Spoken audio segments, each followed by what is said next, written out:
Setiap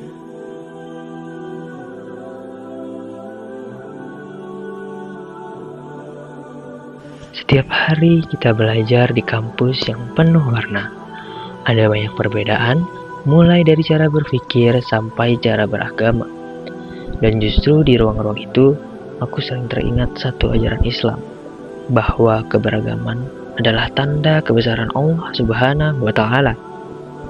Dalam Al-Quran, Allah berfirman bahwa manusia diciptakan bersuku-suku dan berbangsa-bangsa agar saling mengenal. Aku sering lupa hal itu. Kita sibuk dengan tugas dan deadline, sampai nggak sadar kalau Allah memang menciptakan kita berbeda supaya kita belajar, bukan supaya kita saling menjauh.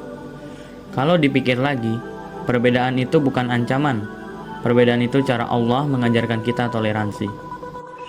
Islam itu agama rahmat, rahmatan lil alamin. Artinya, rahmat bagi seluruh alam, bukan hanya untuk satu golongan. Dan toleransi adalah salah satu bentuk rahmat itu. Nabi Muhammad sendiri memberi contoh melalui sikap menghargai keyakinan orang lain, bahkan yang berbeda dengannya. Benar, ada satu kisah yang selalu bikin aku berhenti sejenak. Ketika jenazah seorang non-muslim lewat di depan Rasulullah, beliau berdiri sebagai bentuk penghormatan. Para sahabat bertanya, "Bukankah itu jenazah orang Yahudi?" Rasulullah menjawab, "Bukankah ia juga manusia?" Setiap kali aku ingat kisah itu, aku sadar betapa mulianya ajaran menghargai manusia. Beberapa waktu lalu, aku melihat teman yang sedang sholat di masjid kampus. Dan di luarnya ada dua orang yang sedang berbicara dengan cukup keras. Tapi seketika mereka langsung merendahkan suara dan menjaga ketenangan. Bukan karena mereka takut ditegur, tapi mereka paham bahwa itu adalah bagian dari adab. Islam selalu mengajarkan kita untuk jangan saling mengganggu. Dan dari adab kecil seperti itu, ternyata sangat berdampak besar. Aku juga punya cerita. Dalam kelompok tugas, kami semua berbeda latar belakangnya. Ada yang muslim, ada yang non-muslim. Waktu rapat malam, temanku yang non-muslim bilang, "Kalian sholat dulu aja, nanti kita lanjutkan." Rasanya sederhana, tapi disitulah aku melihat bagaimana harmoni itu muncul ketika kita saling menghargai ruang ibadah masing-masing. Dari kejadian-kejadian itu, ada pelajaran bahwa toleransi bukan sekedar teori dari buku pendidikan agama Islam. Toleransi adalah praktik sehari-hari, yang dimana ia hidup di antara kita, dalam hal kecil yang kadang tidak kita sadari.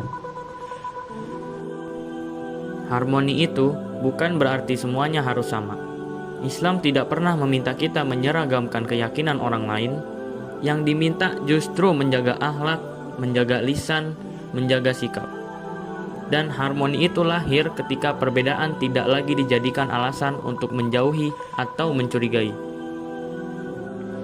Dalam Islam, ada adab-adab yang penting.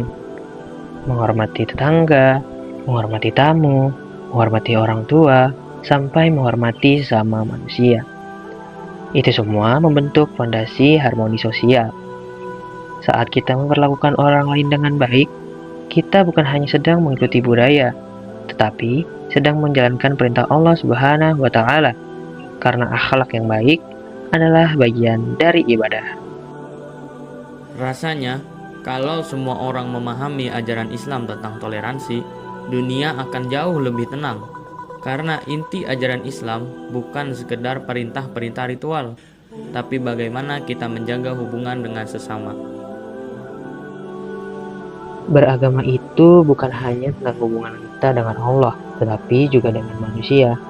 Nabi Muhammad SAW pernah bersabda bahwa seorang muslim adalah yang membuat orang lain selamat dari gangguan lisan dan tangannya. Dan itulah toleransi, menjadi sumber ketenangan bagi orang lain. Jadi, kalau ada yang bertanya, apa itu toleransi dalam Islam? Jawabannya sederhana, mengakui bahwa manusia diciptakan berbeda dan memilih untuk tetap saling menghargai. Selama kita memandang perbedaan sebagai amanah dan bukan salah satu ancaman, selamanya harmoni itu akan tetap hidup. Dan semoga kita bisa menjadi bagian kecil dari harmoni itu setiap hari di kampus dan di kehidupan kita.